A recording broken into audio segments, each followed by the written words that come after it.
This episode is supported by the African American Leadership Forum. You're listening to Conversations with Chanda, a podcast that unpacks the community's grittiest, most vexing problems, hosted by Chanda Smith-Baker. I had a fascinating conversation that I would love to introduce you to with Dr. Vivienne Ming. Dr. Ming introduces herself as a mad scientist, an expert in AI, and is here in town, brought here by St. Kate's University to talk to their students and the university community. When I tell you I sat in this conversation, I didn't know to be nervous or excited, to be anxious or forward-leaning, but it is a conversation that is insightful, that allows us to have a zoom in on what is happening in AI and ways in which we could leverage our future selves into what is happening in technology. So I hope that you enjoy this conversation. Around 1991-ish, I flunked out of university because I just wouldn't get out of bed. And by 92, 93, I can't even give you specific dates, I was collecting coins on the street. I knew exactly how much I needed to buy a box of rice-a-roni because that would be my meal for the week. I could have gone back to my parents, told them what had happened, but I was supposed to be this perfect person. And I really felt like I deserved it. So 90s are not my favorite decade because, I spent a large chunk of that. God, this will seem like a strange reference, especially because it's so dated, but there was a remake of the Twilight Zone, and there was this episode in which this one character was a jerk, and so he got the punishment that this weird Twilight Zone-y future world punished, which is the silent treatment. People just wouldn't talk to him. Wasn't homeless. He wasn't wondering where his meals were coming from. It is scary when you don't know that. And yes, I have that lived experience. But when I watched that, and the twist at the end of the episode is now he truly is a good person. The punishment worked. But then when he meets someone later that's receiving this, he can't do it. He can't not talk to them. And I'm almost tearing up right now because you don't know what it's like. I mean, some of us do, I guess, but so many people don't know what it's like, what true loneliness. The world's full around you, but you know you are completely alone. Whether it's self-inflicted or not, it is the worst. I wouldn't wish my 90s on my worst enemy. Homelessness is a terrible, terrible thing. So this is what is coming up for me. One is I could probably tear up too because of a couple reasons. One is the weight that people have on their own expectation or family expectation or communal expectation. And so you suffered under that weight in some ways, a self-infliction, or was that weight reasonable? Oh, no, it was so unreasonable. Okay. And yet it was fully incorporated into who I was. So I'm from California, but my dad, both of my parents, are from Kansas. Okay. And I didn't actually appreciate this truly until he'd already passed away and I had a chance to talk to my uncle.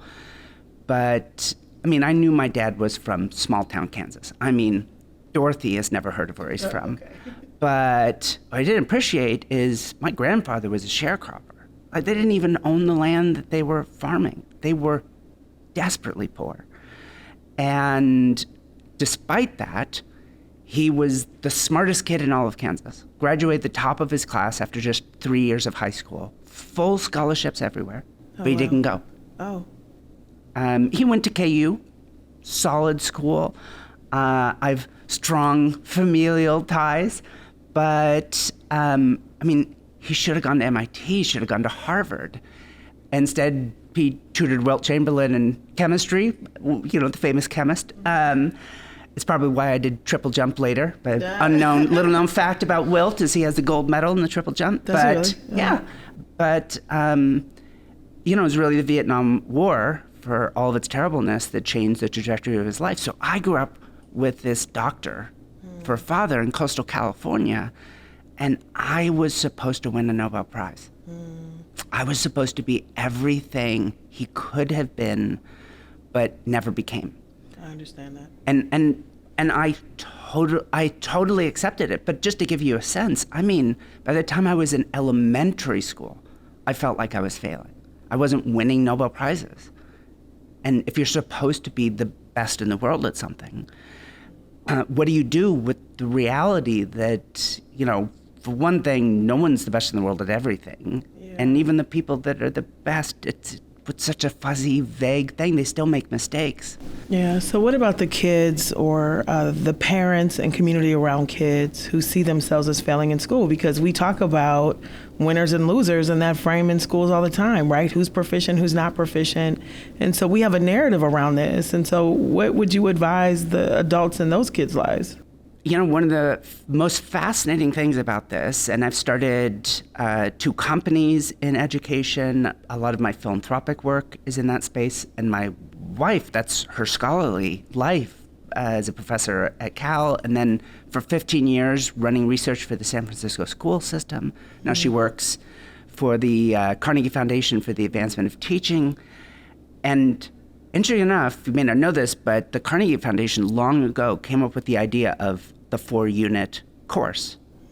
I don't think they really call it that, the Carnegie unit anymore, but that's what it is. So the idea that a kid goes and they spend a certain number of hours, they take a certain number of tests, and if they get the right score, they get a full, 4 units worth of credit for that thing. That came from them, and now they want to end it. Oh, wow. And I believe in that spirit too. We are so much more. I actually had at one point 2 research projects, one with a bunch of little kids with an intentionally absurd notion. What predicts their long-term life outcomes? Oh. And it turns out actually it's not the university you go to. It's not that you do or don't know how to factorize a polynomial or some like tangible thing. We just think if we could fill up little kids' resumes with a list of skills, then it guarantees them the future. Because of course, on average, people who do go to university, they earn more, they're actually healthier. These things are true, but it turns out it's not the going to university or the specific set of hard skills on that list that mattered. It was the person. Like their drive, their ability to reach goals, articulate. So I had this data on all these little kids, and then I had data on 122 million working adults. 100 and what? 122 million people. Wow. Pretty much the entire English language professional world.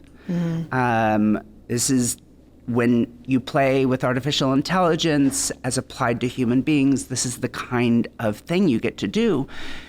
And as the chief scientist of one of the first companies doing AI and hiring, our tagline was, "We take bias out of tech hiring." Let me confess, way harder than we ever imagined it was. I'm proud of what we did, but I make no claims that what we were doing was perfect. But we were looking at what really predicted career outcomes. And it turns out it was the same thing that was predicting life outcomes in these little kids. And it was, let me nuance. These things, I'm a nerdy hard number scientist, so these things are measurable. Not necessarily easily measurable, but measurable. They are predictive, sometimes causally related to positive long-term life outcomes.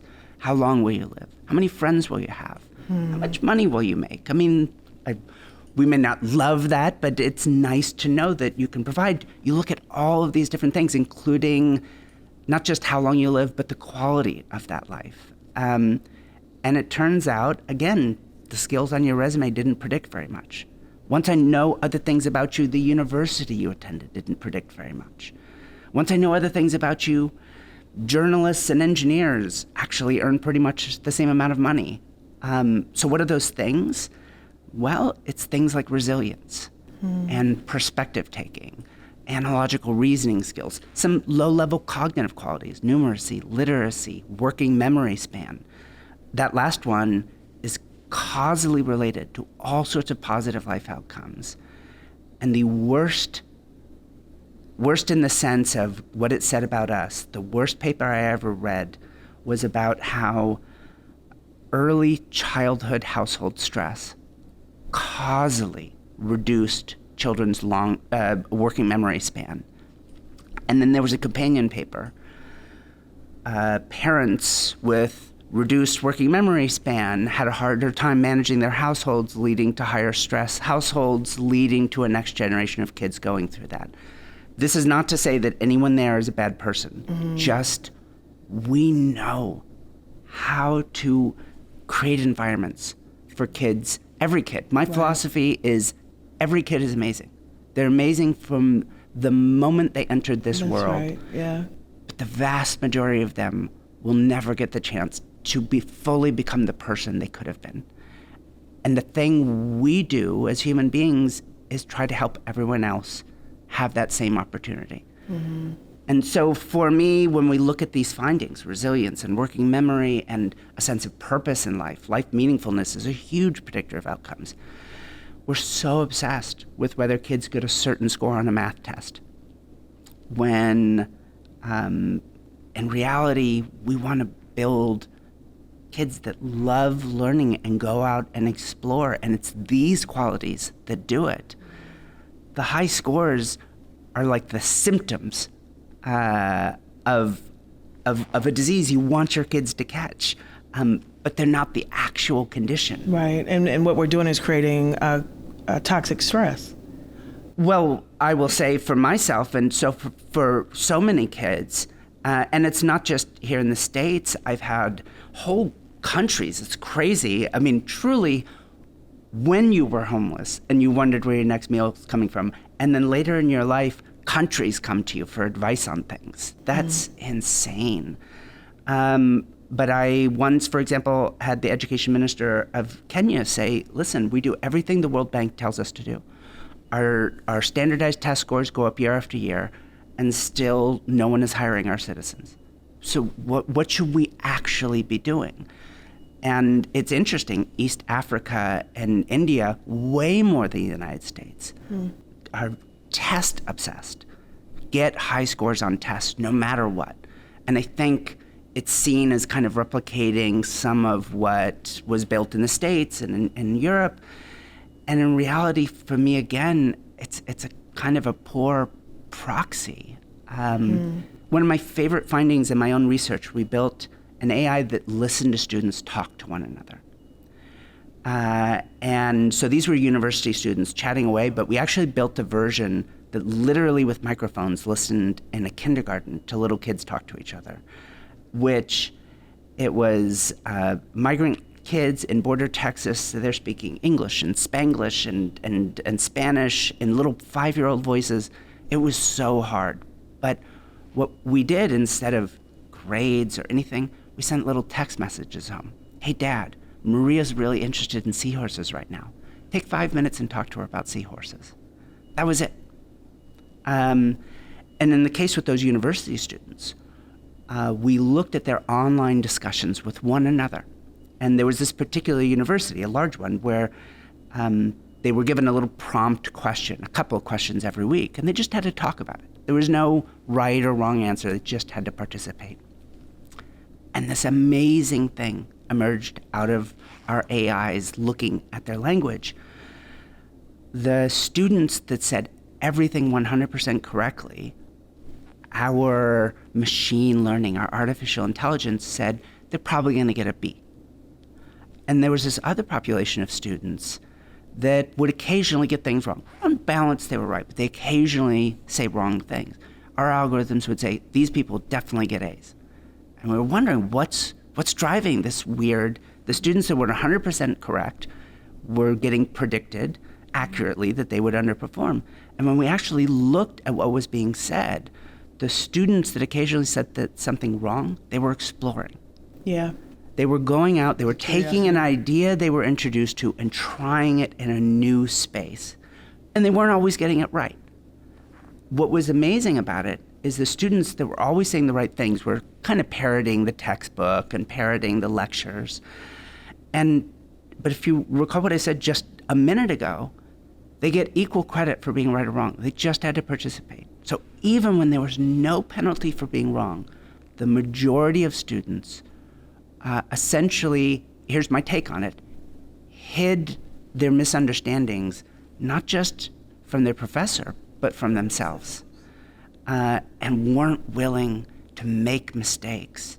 And yet those people that make mistakes, this fascinating research on who wins Nobel Prizes and field medals and so forth, it's not the people that were these astonishing, perfect students, prodigies in their teens.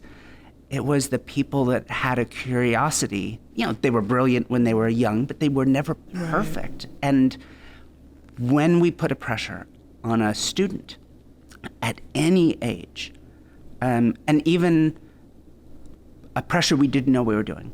My parents loved me. They had no idea what I was thinking about myself. They had no idea where my life was headed. Of course, they would never have wished that for me. Sure. The funny thing is, ruining my life gave me the kind of freedom to give it just a second chance and say, listen, well, now my life can never be perfect.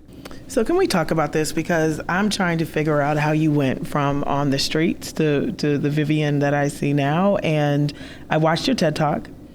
I can only imagine some of the pieces that were along this journey, but what was the inflection point, and what do you contribute to the path? So the disruption, right? Like finally coming to terms that I am who I am must have been a key.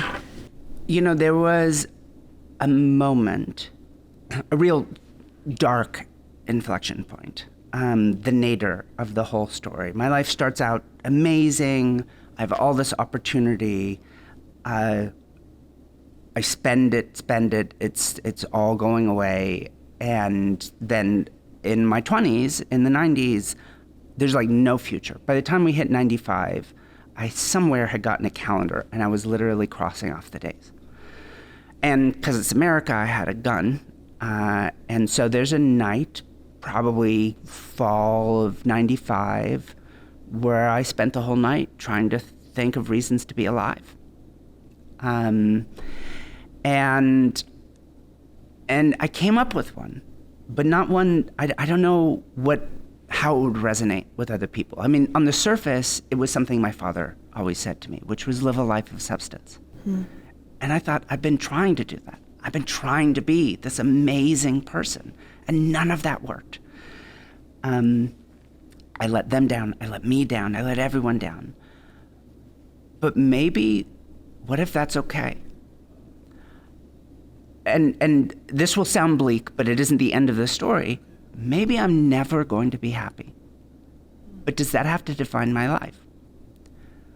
Can I find some other way to make choices in my life that would allow me to move on from this moment, to not pull this trigger?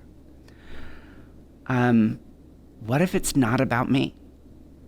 And it's not about whether I'm happy? What if it's about whether I can make other people's lives better? And let's be clear, homeless in 95, my vision of my dream was get a job at a bookstore.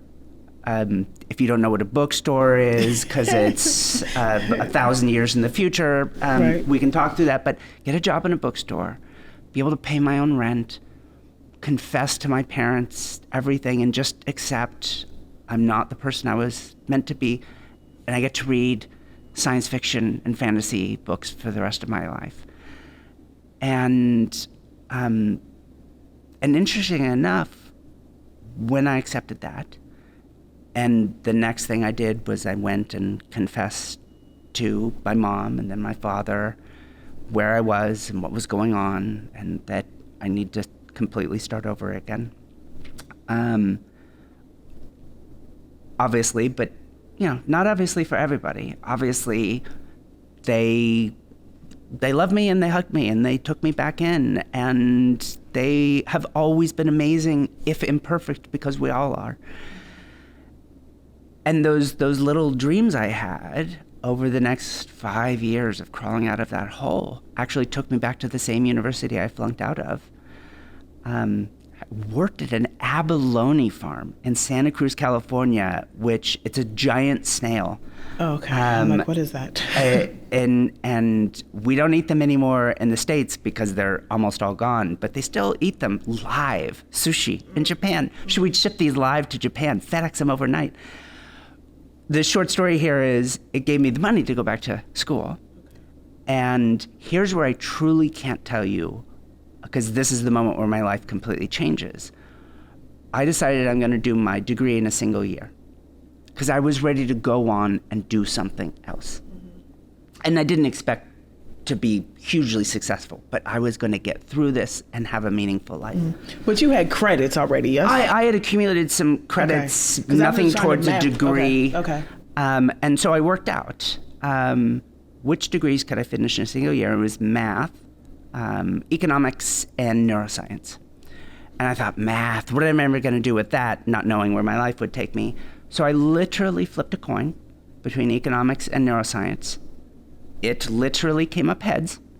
So I became a neuroscientist. And I took 7 courses. UC San Diego is on a quarter system. So I took 7 courses a quarter for 5 quarters, so a year and a quarter. I got perfect scores in every single class. I did 2 research projects every year and graduated with honors after flunking out of the same university. I can't get a certification in swimming in a year. So I'm like, what were you just so motivated? Because, I sat in the front row of every class I took. And again, clearly things changed quickly. But that first moment back, I wasn't expecting that. I wasn't expecting anything. I was expecting to struggle to pass my courses, but that I was going to accept it and just move on. I wasn't going to hide from being imperfect. The fact that the courses ended up perfect, this professor invited me in, the only programming course I've ever taken. He said, I just wanted to let you know you got the highest grade in my course. You got a perfect score, in fact. Would you be my teaching assistant next year? And I've recommended you to a friend of mine who runs this place called the Machine Perception Lab to be a research assistant there. That was my introduction to artificial intelligence.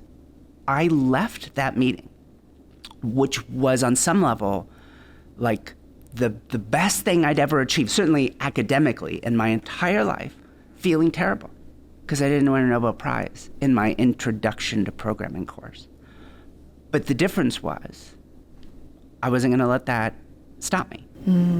Where did the Nobel the prize come from? Like, why has that been the North Star? And from the time you were young, so why? I think it was some weird enculturation of what my dad had always perceived as being like the highest value. He did go on. He got a degree in chemistry and eventually ended up at med school. And for him, this was, his brilliance, which was supposed to be mine, was most. At the same time, somehow I was supposed to be like a kicker in the NFL or something. I don't know how I was supposed to do all of these things at the same time. But he had this idea that I could be, not that I could be all these things, that I was all of these things. Oh, yeah, that's different. And, it did something terrible and something wonderful. It was terrible because any evidence I got that I wasn't, it started compounding. And it destroyed me. Yeah. But it was wonderful because later in life, when I was ready, when I would sit in the front row of every class and think, what can I do with this? How can I use this in some way? Now, that idea that I could do anything, that I could finish a whole degree in a single year, much less get perfect grades and everything, that I could then go on to grad school and build cyborgs. That was what I told people I wanted to do. And it's a good strategy if you want the other prospective students to scoot away from you for fear that you're crazy will rub off. Yeah. And yet, in reality, we call this neuroprosthetics, people who've lost limbs or become paralyzed. I'm interested in cognitive neuroprosthetics, kids that have traumatic brain injury. My son has autism. He also has type 1 diabetes. And, let me tell you, as horrible as experience it was, is spending 4 days in the Oakland Children's Pediatric Intensive Care Unit after he'd been diagnosed. A month later, when they had us handwriting numbers down and just sort of eyeballing them for treatment, I thought, you've got to be, strong word, kidding me. I build models of brains. Are you truly telling me this is how we're treating diabetes? So I hacked all of my son's equipment. Turns out I broke several federal U.S. laws, which, believe it or not, I later got to talk to President Obama about. Okay. I'm like, should we be keeping this in? And cat's out of the bag, it turns out. And unbeknownst to me, I built the first ever AI to treat diabetes. It's absurd to think, even at that moment in my life, having done the things I'd been able to do, that I could walk in on the world of diabetes and think, I am going to change all of this. But the thing is, I didn't see milligrams of glucose per deciliter of serum blood. I didn't see the immunometabolics of why his beta cells were being destroyed. I saw my son, and all of that data told me a story about how he woke up one morning and he ate something before giving himself insulin because he's just a little kid. But then he was high at lunchtime when he was at kindergarten. And so it pushed I could literally see the story of a little boy's life in the scientific data. And I thought, if I can see the story, then I can build something that can change the story. So the key word there is if you can see the story. Are we seeing the stories? Like, whose stories are we seeing as we are entering in this space of AI? Like that feels concerning, because without AI, we haven't seen the stories. And so how do we see the stories, and how should we be looking at? So I think the most important lesson for me in 25 years of doing this, and my introduction to it is an eye-opening one. 25 years ago, building a facial analysis system with money from the CIA to tell if people were lying. We put a pin in that, and I will come back to that story in a moment. Here's the punchline. We are the ones that have to see that story. AI won't. It cannot solve problems we do not already know the solutions to. And if we understood fully one another, then these wouldn't already be problems. It's a powerful tool. It opens up so many possibilities.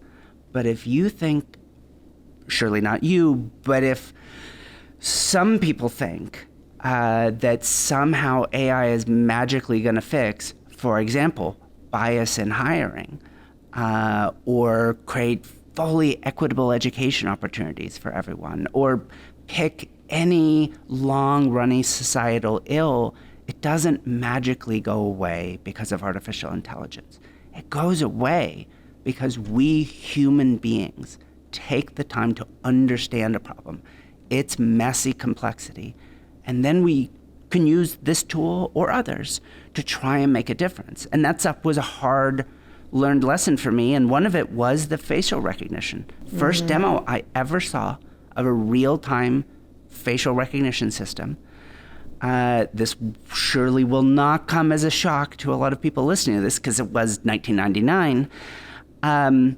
It's this amazing demo. A guy named Paul Viola at MIT is showing it off. It works in real time. He could turn a camera on and look at the whole audience at the lecture. He showed the crew of the Enterprise from the TV show, and it's finding every face. Oh, wait, except it missed one. And again, because I'm not this kid who's trying to be perfect, because now I'm this failed adult that's just trying to make a difference. I stop this famous guy and I say, wait, go back. What's going on here? Because you can probably guess it doesn't see a person of color. Yeah, exactly. Now, this is a revelation in 1999, and he says it's a known problem. The algorithm still gets used today called the Haar wavelet cascade. It's very sensitive to differences in contrast. We trained it on the internet of 1999. You know, for the movie version of this scene, he's going to have a really big phone and some really cheesy music's going to be playing just to capture the moment in time.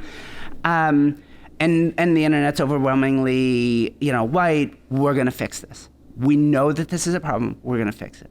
Flash forward 10 years. I get a call from the Wall Street Journal, Dr. Ming. Now, at this point, reporters are calling me. Again, you get a call from the Wall Street Journal and you think, don't you people understand that I ruined my life and that I'm a failure? Why would you want my advice on this? Nonetheless, they call me and they say, hey, Dr. Ming, Google's facial recognition system just labeled a black couple as gorillas. Is AI racist? And I gave my non-technical answer is, it's the same as the rest of us. It depends on how you raise it. If it only ever sees white faces, guess what it's going to do terrible at? Technically speaking, like behind the scenes, Google, like they did a deep dive, they analyzed what went wrong. There's technical reasons we can understand technically, because 10 years earlier, Paul Viola was right. This is an understandable and fixable problem.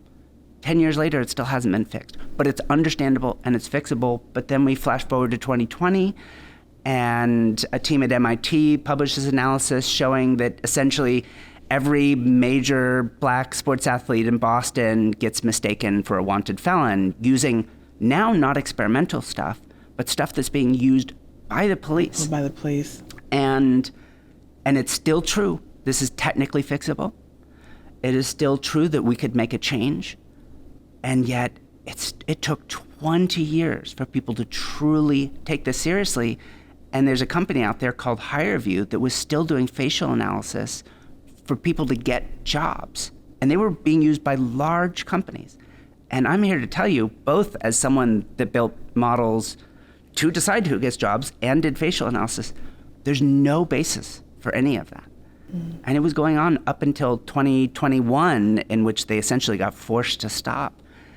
This stuff goes on, and I'm actually going to make a slightly unsolicited and more pointed. I've built models to decide who gets jobs. I've advised on models to decide who gets loans, who gets into universities, who gets police attention.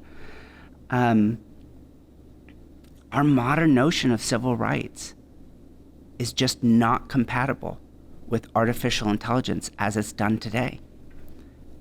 If someone turned you down for a job because you were a woman, or because you had a funny accent, but it happened in 5 milliseconds on a server farm in Wyoming, and you were never even aware. You didn't apply for the job in the first place.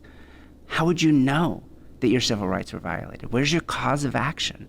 So that is the question, right, around AI. Like, what are the accountabilities? And it seems to me like the policies aren't keeping up, right? And if the people that are creating it don't see us, don't see me, don't see you, like, what does that mean for our collective futures? I mean, obviously, the literal truth that these algorithms don't see arguably the majority of people on the planet, right, speaks to the metaphorical reality of all of this. So let me start with this. It will seem slightly off topic, but then I'm going to pull it out. I have a new company I started. We have the first ever biological test for postpartum depression. We can use it for mothers while they're still pregnant, before their symptoms start, and it predicts their risk factor.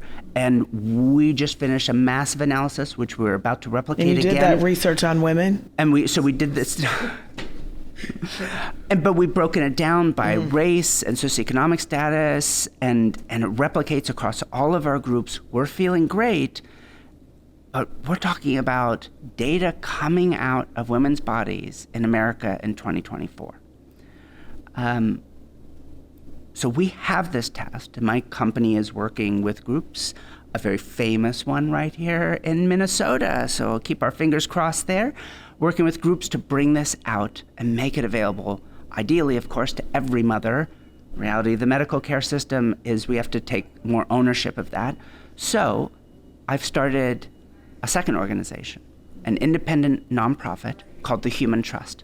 All of the data being produced by my company Dionysus is actually held in trust by the human trust, and its sole fiduciary responsibility, its sole legal responsibility is to the women who the data came from. So is the idea almost like a financial, right, like a segregation of duty? Or is it an accountability system? Or like, how should we think about what you just said? Well, let's tie it back to what I was saying earlier about civil rights. My vision in general, which I'm trying to realize through the human trust, is just as we have a right to a lawyer or a doctor acting solely in our best interest. Mm. In the modern world, however much it may sound like science fiction, we must have a right to artificial intelligence acting solely in our interest. Mm. I don't have to think that Jeff Bezos or Elon Musk are bad people to think that what their companies want to do is not necessarily what I want. And to be able to have a system that says to your doctor, if you'll forgive this, my person, has this increased risk for postpartum depression. But to then also protect that data and make certain it doesn't get shared with data brokers. It doesn't get sent to the Attorney General of Texas to do God knows what stunt he wants to do with it.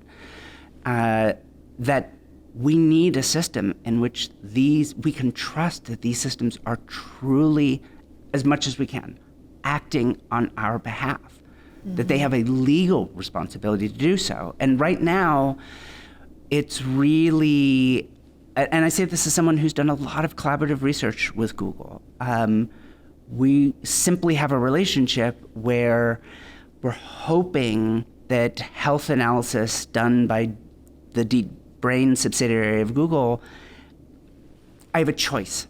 Okay. Or let's say, put it pointedly, a mom has a choice.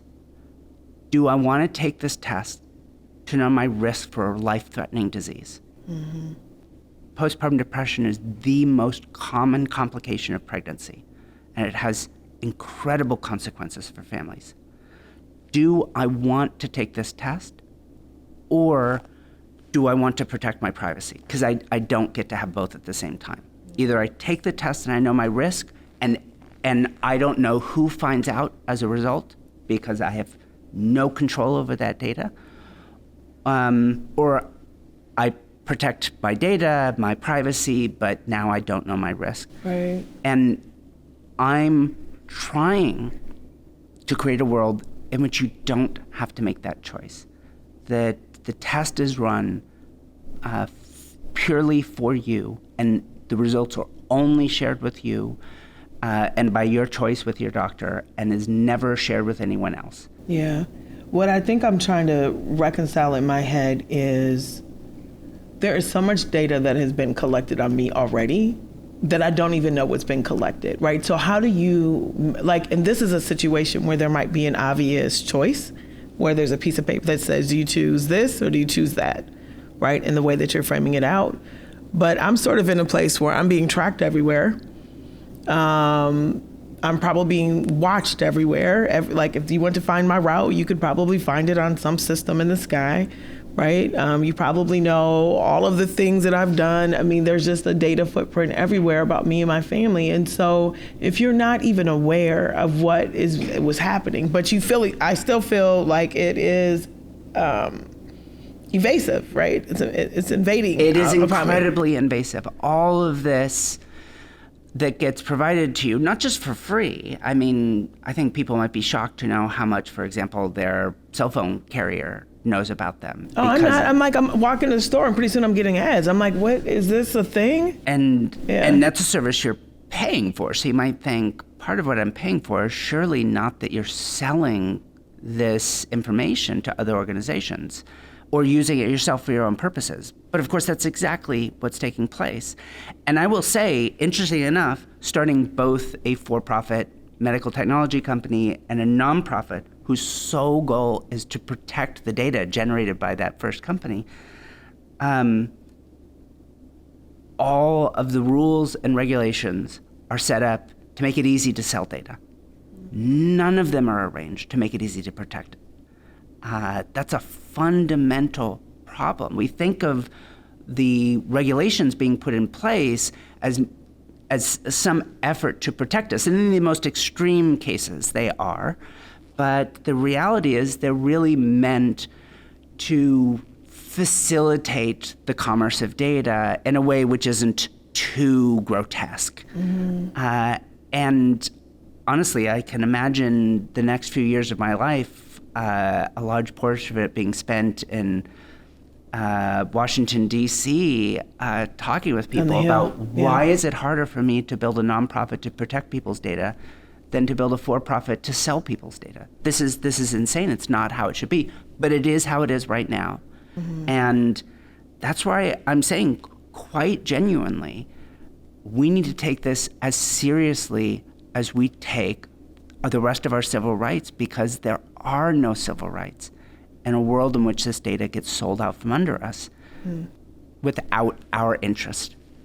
A whole other area that I'm looking at is role modeling and the power of role modeling. In fact, I just met the CEO of the Big Brothers Big Sisters at an event in DC last week and just literally said, I'm a crazy mad scientist, and if there's anything I could ever do to help, let me know, because my research shows one of the simplest, most effective ways to change a person is to pair them with the role model you want them to become. So the best thing you can do as a parent is not make certain your kids get perfect grades or anything else.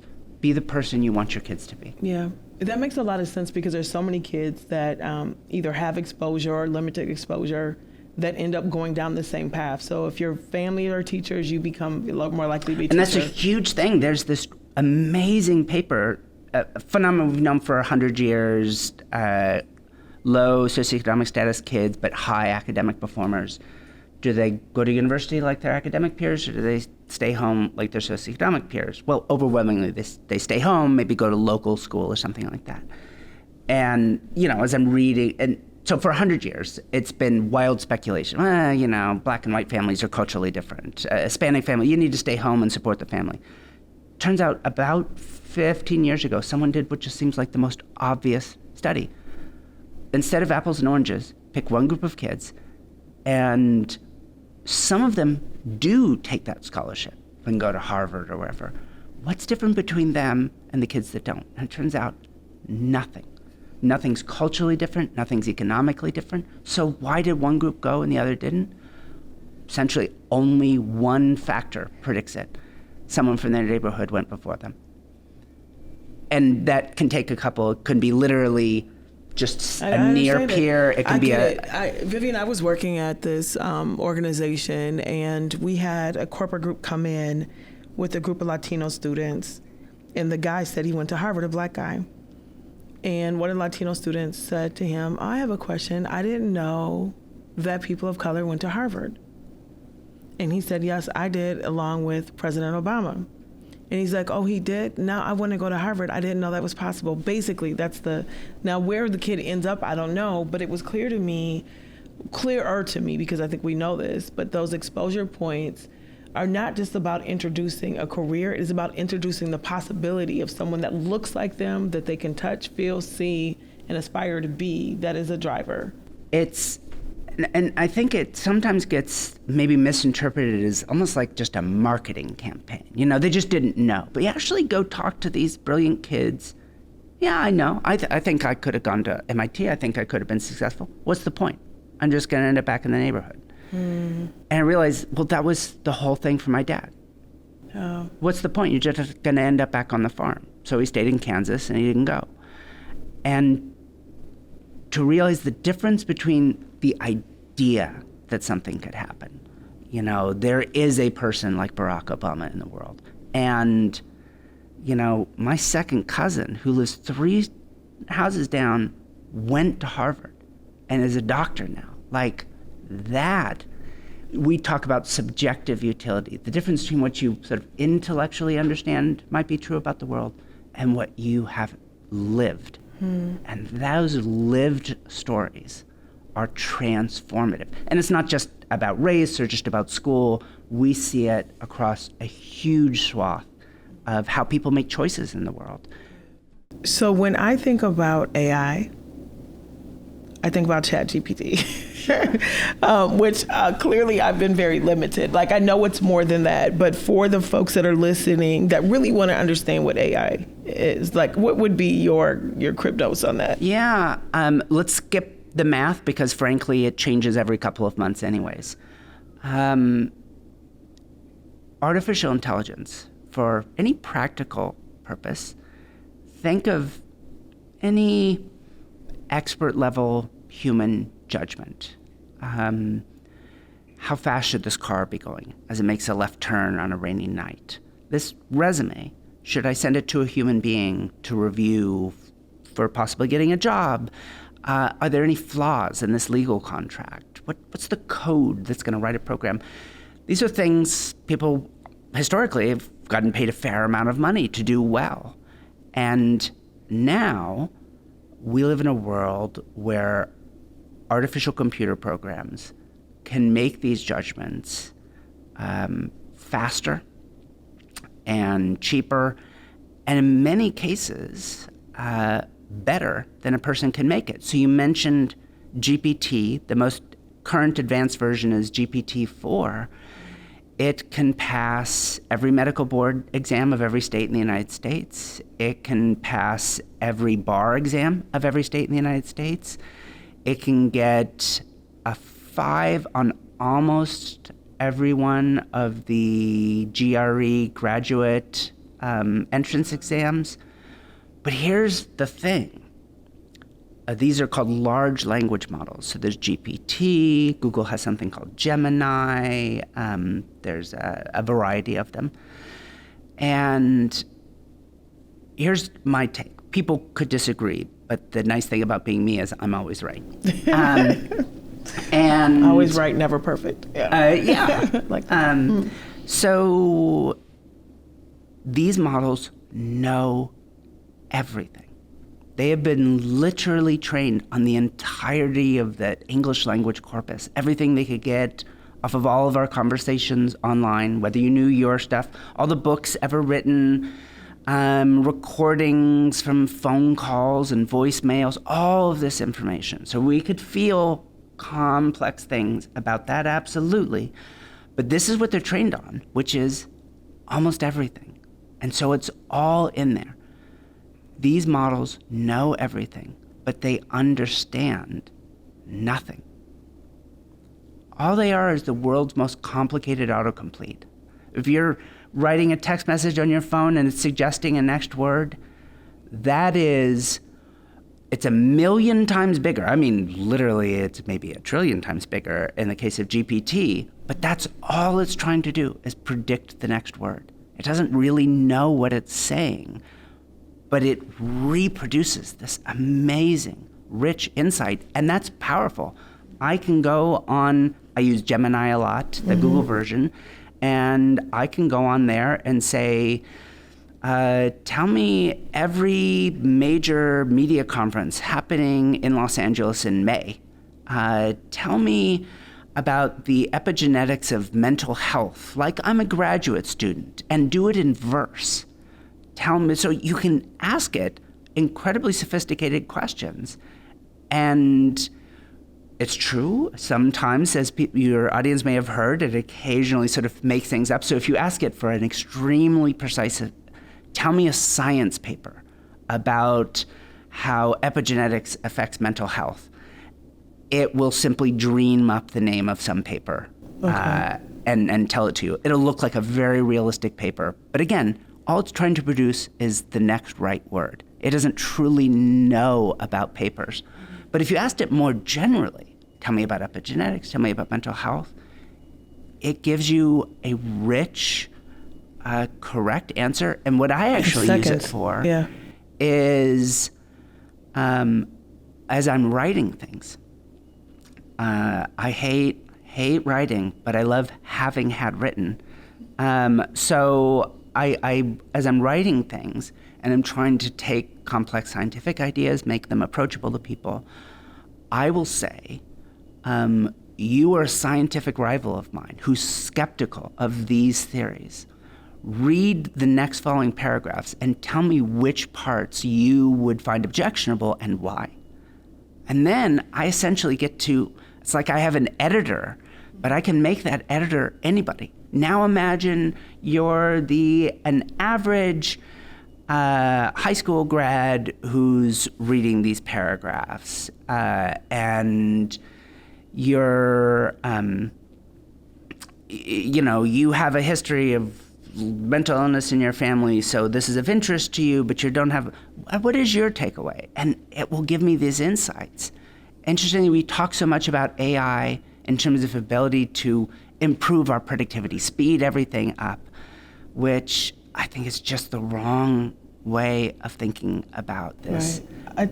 I think I feel inspired, and then I think I have anxiety. So is there AI anxiety, and for people that are listening, because it's so far out of, I wasn't even a science kid, right? And I'm living in this world that is really just, technology is so integrated, and certainly I've come a little ways, but I'm a far, far, far away from you on this. And so what do people do with their anxiety around these issues?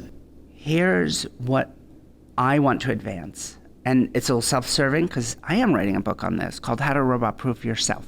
Okay. It started as How to Robot-Proof Your Kids, and then it got bigger. And there's a bleak note, intentionally, brutally honest. Modern artificial intelligence is better than the best of us at many of the things we've built our careers around.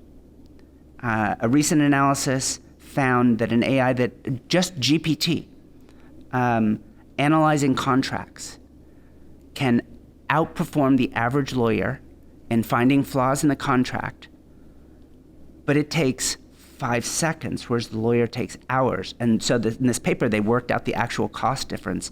GPT does it for 99.7% reduced cost compared to a human lawyer. I was thinking about taxes and audits. And you can think of anything, analyzing a spreadsheet, writing a report, doing medical analysis, all of this routine work, highly educated work, sophisticated, but it's still routine.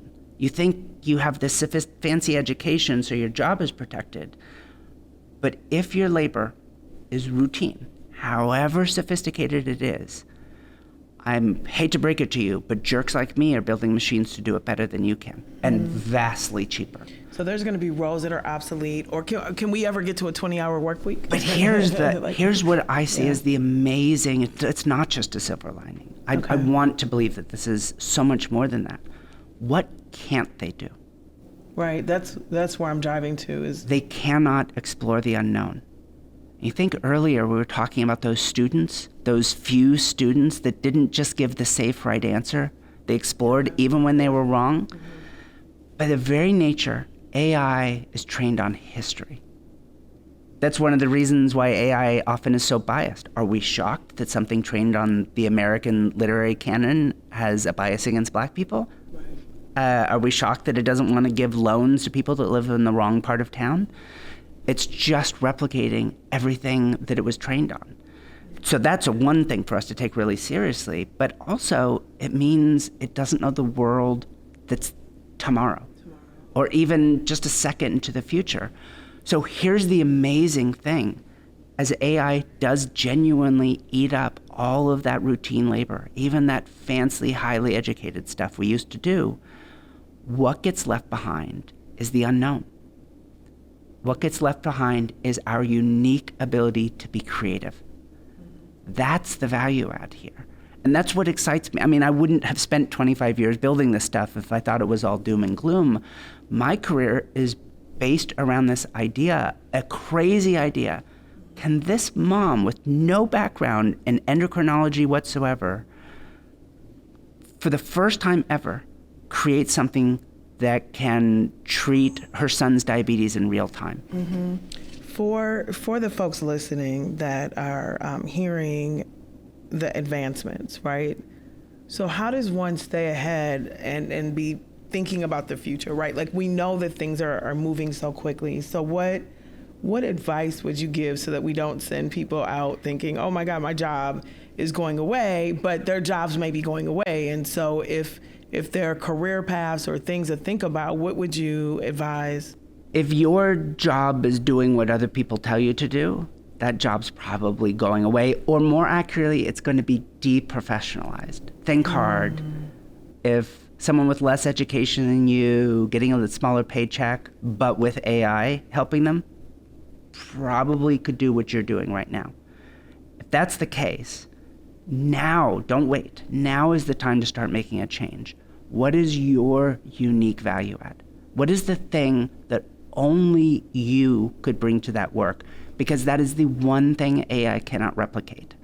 And that may seem a little vague, but in more traditionally creative fields, there's some concrete examples. Being a staff writer on a TV show or a line animator, those kinds of jobs probably disappear because you can have the AI spit out a screenplay or just a bunch of, as just was recently released by OpenAI, a full video.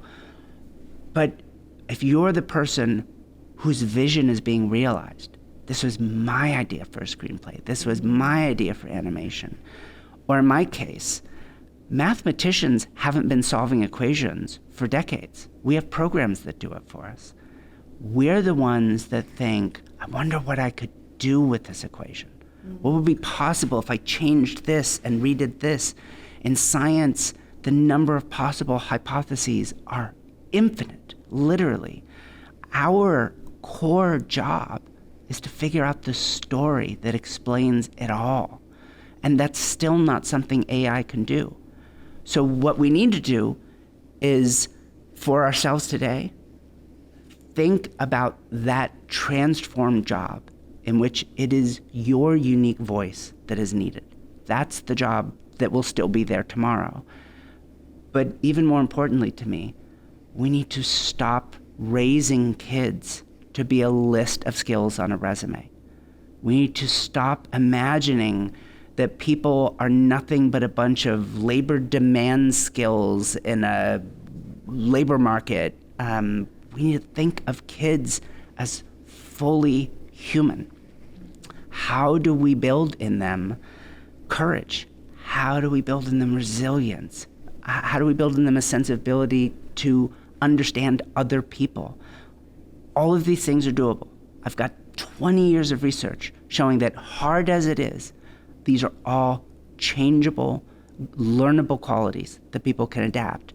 But they are very different than just memorizing when a treaty was signed or how to do a mathematical operation. But all that other stuff I get for free in my pocket now. It is the human part that are the jobs of the future, and we need to build humans to do them. Vivienne Ming, thank you for being on Conversations with Chanda. This was incredible. I think I could spend the whole day with you. I feel like I want to just go with you where you're going next. Come along. It'll be a great day. Yeah, thank you so much. I'm inspired, and I think for us to envision where the world is and where it's going is a helpful reminder, and to not allow perfection to be the root of our own enemy, and to really lean on, I guess, the communities and the understandings that we innately know. It's this purpose path that led you to these incredible, thoughtful ways in which you are working to protect us. So thank you. It is an incredible pleasure, and something I came to later through some of my research, but tied to that hard moment of figuring out why I should be alive. And I get asked a lot as I'm just about to go talk to some university students, and I guarantee one of them will say, "It's wonderful you have a sense of purpose, Dr. Ming, but how do I find mine?" And my simple answer is, you don't find it, you build it. A purpose is something that's bigger than you. It's something that takes more than a lifetime to complete. So find the thing you would be willing to do if no one ever knew that you did it, if you had to pay for it, if it was all give and nothing came back, and you'd still do it anyways.